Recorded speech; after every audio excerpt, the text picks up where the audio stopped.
हजरत बायजीद बुस्तामी रहमतुल्लाह ताला अलैह बहुत छोटे थे, बिल्कुल नन्हे से थे, और उस बचपने के अंदर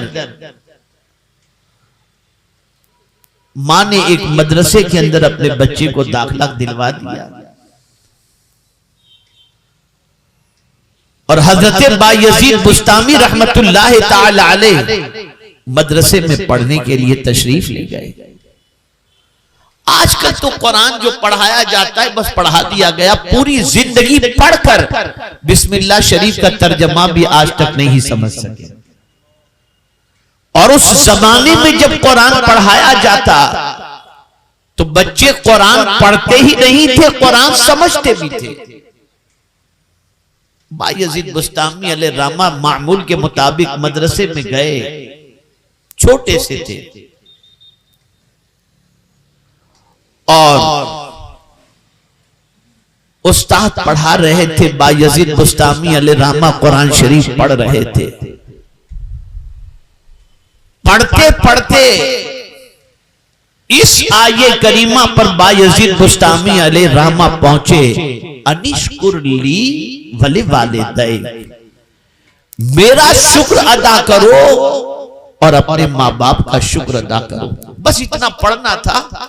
बायजीद बुस्तामी नन्हे से बच्चे थे, कुरान शरीफ बंद किया और अपने उस्ताद गिरामी से अर्ज करते हैं कि हुजूर आप इजाजत दें तो मैं अभी घर होके थोड़ी देर में आता हूं। तो उनके उस्ताद गिरामी ने उन्हें इजाजत दी। हजरत बायजीद बुस्तामी अलैहिर्रहमत व रिज़वान घर पहुंचे, दरवाजे पे दस्तक दी तो देखा बायजीद बुस्तामी अलैहिर्रहमा की वालिदा ने कि बेवक्त बच्चा आ गया, अभी तो छुट्टी का टाइम हुआ नहीं है, या अचानक बेवक्त बच्चा कैसे आ गया। बहरहाल बायजीद बुस्तामी अलैहिर्रहमा की वालिदा ने दरवाजा खोला, बेटे को घर में लिया, खूब सीने से लगाया, गोद में बिठाया, पूछा बेटे क्या बात है, मदरसे की छुट्टी का वक्त नहीं हुआ, तुम बेवक्त घर पे आए हो, कोई खास बात। तो अर्ज करते हैं मां, आज मेरे उस्ताद जब कुरान पढ़ा रहे थे ना, तो इस आयत करीमा पर जब पहुंचे और जब उन्होंने पढ़ाया कि अल्लाह फरमाता है अनिश्कुर ली वले वालिदै, मेरा शुक्र अदा करो और अपने वालिदैन का, तो मेरे दिल में आपकी मोहब्बत इतनी पैदा हुई कि मैं फौरन वहां से घर आ गया और आकर के मैं आपकी खिदमत में हाजिर हो चुका हूं। मां, मुझसे आपका शुक्र अदा करने में कोई गलती या कोताही रह गई हो तो मुझे माफ कर दीजिए। कोई आपके एहसान का शुक्र अदा करने में कोई कमी रह गई हो तो मुझे माफ कर दीजिए और मेरे लिए दुआ कीजिए कि मैं आपका शुक्र सही तौर पर अदा कर सकूं। इसलिए कि जब आपका शुक्र सही तौर पर अदा नहीं कर सकता तो खुदा का शुक्र मैं कैसे अदा कर पाऊं। आपने क्या समझा है मां बाप को, आपने क्या समझा है उनके दर्जात को। एक इंसान उस वक्त तक हजार हाथ तूफान के मुकाबले की सलाहियत रखता है जब तक उसके वालिदैन जिंदा हैं और वालिदैन उससे खुश हैं। और वालिदैन के इंतकाल के बाद उस बंदे की जिंदगी के अंदर एक ऐसा सहारा टूट जाता है जिस सहारे के बलबूते पर वो हर मैदान के अंदर फतह हासिल कर लेता था। कोई ये न समझे कि मैं आलिम हूं तो मुझे वालिदा की दुआ की जरूरत नहीं, मैं हाफिज हूं तो मुझे माँ बाप की दुआ की जरूरत नहीं, मैं मालदार हूं तो मुझे माँ बाप की दुआ की जरूरत नहीं, मैं मुजद्दिद हूं तो मुझे माँ बाप की दुआ की जरूरत नहीं, मैं वली कामिल हूं तो मुझे माँ बाप की दुआ की जरूरत नहीं। अरे माँ की दुआ की जरूरत सिर्फ आलिम ही को नहीं, हाफिज ही को नहीं, डॉक्टर ही को नहीं, वली ही को नहीं, मुजद्दिद ही को नहीं, नबी को भी माँ की दुआ की जरूरत है। नबी को। हज़रत मूसा कलीमुल्लाह अलैहि सलातु व तस्लीम की वालिदा का जब विसाल हुआ और जब कोहे तूर पर हम कलामी के लिए रब ने हज़रत मूसा अलैहि सलातु व तस्लीम को बुलाया, तो हमेशा बुलाता था अल्लाह, वो जाते थे और रब से हम कलामी का शर्फ हासिल करते थे। लेकिन जब उनकी वालिदा का विसाल हुआ और उसके बाद हजरत मूसा अलैहिस्सलाम को अल्लाह ने हम कलामी के लिए बुलाया, तो इरशाद फरमाया मूसा जरा संभल करके आना, जरा संभल करके आना। अर्ज करने लगे मौला, इससे पहले मैं आता था कभी तूने ये नहीं फरमाया, अब तू फरमा रहा है कि मूसा संभल करके आना। तब रब ने इरशाद फरमाया मूसा, इससे पहले जब तुम आते थे तो तुम्हारी माँ तुम्हारे लिए दुआएं किया करती थी, अब तुम्हारी माँ इस दुनिया में नहीं है, इसलिए कह रहा हूं कि अब आना तो संभल कर आना। ये माँ का मकाम। माँ बाप का दर्जा हल्का दर्जा नहीं है। और मैं बड़ी मादरत के साथ अर्ज करता हूं, आज के दौर में जितना इंसान अपने शेख की मानता है, मानना भी चाहिए, मैं इससे इनकार नहीं करता।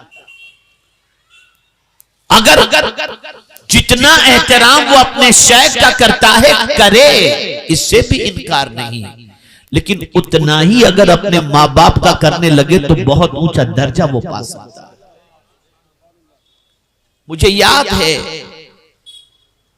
जब इंग्लैंड में पहली बार, मुझे सन याद नहीं है लेकिन 30 साल पहले कमोबेश एक अंदाज के एतबार से जब मैं पहुंचा, मेरी दाढ़ी भी काली थी और जवानी भी उस वक्त थी,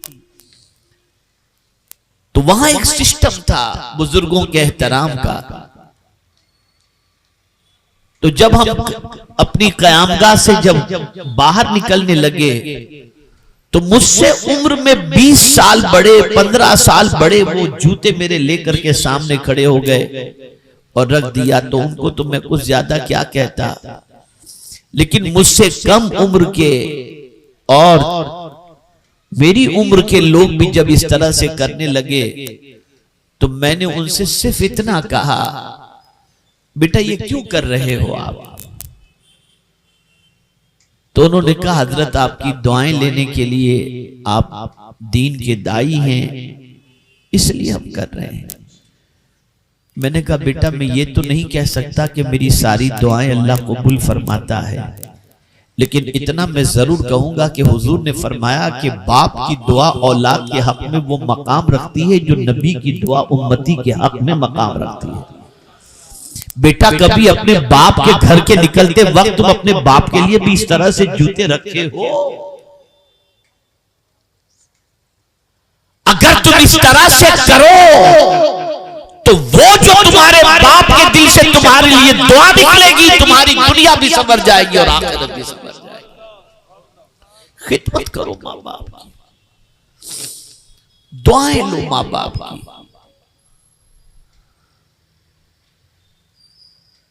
माँ बाप दुनिया के अंदर वो मकाम रखते हैं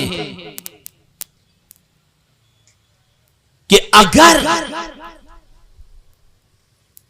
किसी के माँ बाप मुसलमान नहीं भी हैं लेकिन है माँ बाप, तो वो अगर इस्लाम छोड़ने के लिए कहें तो वो तुम न करो, शिर्क के लिए बुलाएं तो उनकी बात न मानो, लेकिन अगर उनको तुम्हारी जरूरत है खिदमत की तो ऐसे माँ बाप की जो मुसलमान नहीं है उनकी भी खिदमत करने का इस्लाम ने हुक्म दिया है, उनकी भी खिदमत करने। वइन जाहदाका अला अन तुश्रिक बी मा लैसा लक बिही इल्म,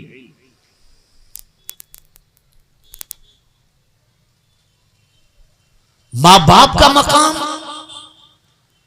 ये ऐसा माँ बाप का मर्तबा है कि जीते जी भी माँ बाप का हक है और माँ बाप के मरने के बाद भी माँ बाप का हक है।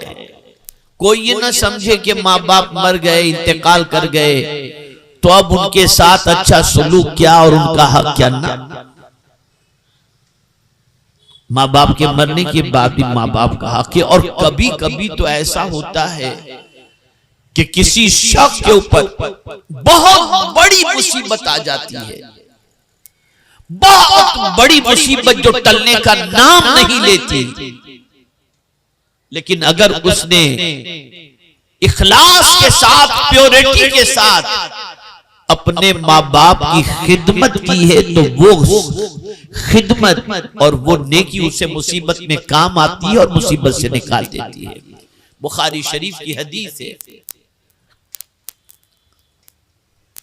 3 दोस्त थे, 3 साथी थे, एक सफर के लिए निकले। और ये बात भी याद रखें कि सफर के लिए जब निकले तो अच्छे ही साथी लेकर निकले और अच्छों के साथ ही सफर करना चाहिए और दोस्ती भी अच्छों के साथ करनी चाहिए। 3 दोस्त निकले, जब निकले तो रास्ते में खूब शदीद बारिश हुई, तो बारिश से बचने के लिए उन्होंने कोई जगह तलाश करनी चाहिए तो देखा पहाड़ के अंदर एक गार थी। बारिश से बचने के लिए उस गार के अंदर वो तीनों चले गए। अजीब इत्तेफाक कुदरत की तरफ से हुआ कि वो तीनों पहाड़ के गार के अंदर गए। अचानक पहाड़ से एक पत्थर टूटकर उस गार के दहाने पर आया और गार बंद हो गई। अब ये तीनों के तीनों अंदर फंस गए।